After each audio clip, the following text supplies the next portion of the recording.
कबीर साहिब ने कहा है, कबीर यह मन लालची, समझे नहीं गवार, भजन करन को आलसी, खाने को तैयार। कबीर साहिब कहते हैं, हमारा मन जो है ना, ये लालची है।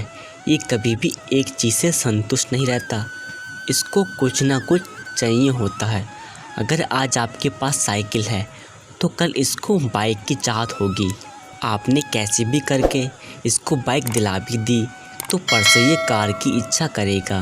ये ना बहुत लालची है, इसकी इच्छाएं कभी ख़त्म नहीं होती।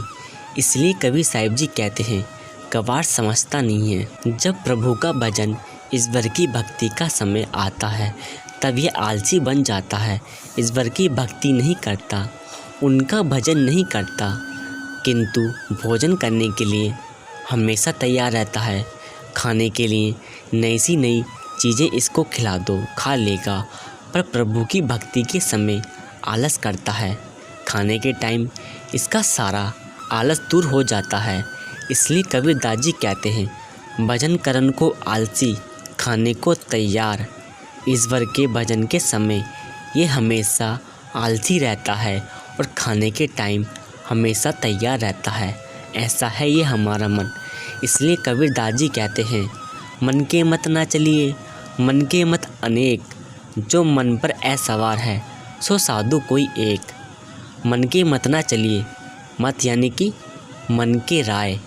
मन जो कहता है उसकी राह पर ना चलें। मन कहता है वहाँ पर चलें, उधर चलें, कहीं घूमने चलें, मूवी देखने चलें, ऐसा करो वैसा करो, ये करना चाहिए वो करना चाहिए। कबीरदास जी कहते हैं, मन की राय पर कभी मत चलना, क्योंकि मन के मत अनेक हैं। ये किसी के भी कहने पर कुछ भी करना शुरू हो जाता है, किसी की भी राय मान लेता है। 10-15 लोगों ने राय दे दी, ये काम सही है, ऐसा कर लो वैसा कर लो, तो उनकी राय पर चलने लगता है। इसलिए कबीरदास जी कहते हैं, मन की राय अनेक हैं, इस मन का कोई भरोसा नहीं है, ये पल पल बदलता रहता है। जो मन पर ऐसवार है सो साधु कोई एक।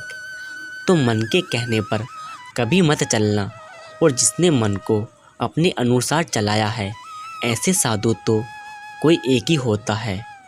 बहुत से संत रहे हैं जिन्होंने मन को अपने अनुसार चलाया है, जैसे रविदास जी, मीराबाई, तुलसीदास जी, गुरु नानक देव जी, कबीरदास जी, गौतम बुद्ध। ऐसे बहुत से संत हुए हैं जिन्होंने मन पर ऐसवार होकर मन को अपने कहने पर चलाया है और प्रभु की भक्ति में लगाया है। इसलिए कबीरदास जी कहते हैं, तुम भी मन पर ऐसवार हो जाओ और मन को अपने कहने पर चलाओ और इसे दुनियादारी से हटाकर प्रभु की भक्ति में लगाओ। और कबीरदास जी ने कहा है, नहाए धोए क्या हुआ, जो मन का मैल ना जाए, मीन सदा जल में रहे, दोहे बास ना जाए।